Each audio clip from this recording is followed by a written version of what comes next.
bakbakang Naoya Inoue versus Junto Nakatani na uwi sa isang unanimous decision. Parehong naging maingat ang dalawang boksingero sa pagbato ng mga alanganing suntok, lalo na itong si Nakatani na nanatili sa kanyang distansya. Ngunit itong si Inoue na ay unti-unting nakakapasok sa depensa nitong si Nakatani. Ngunit nabugbog din itong si The Monster Naoya Inoue sa round 10 dahil sa haba ng galamay nitong si Nakatani napuruhan ng right hook at solidong left straight nitong si Inoue. Pero dahil ngang southpaw itong si Nakatani, nagkaroon ng accidental headbutt sa nasabing round, dahilan para itong si Nakatani mag-slow down pagdating ng 11th round.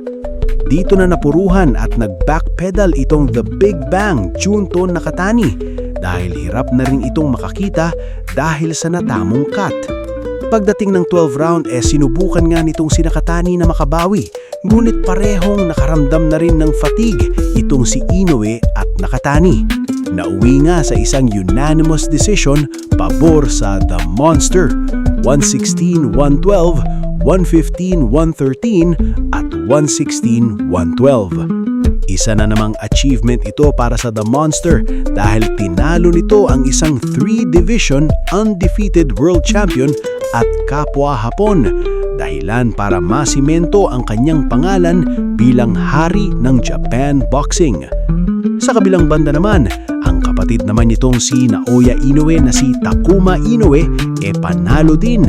Pinabagsak nga nito ang kapwa Hapon na si Kazuto Ioka sa round 2-3. Naging one-sided nga ang kanilang bakbakan dahil sa napakagandang counter-punching nitong si Takuma Inoue, habang itong si Kazuto Ioka ay naging flat-footed at standing target nga lang nitong si Takuma Inoue.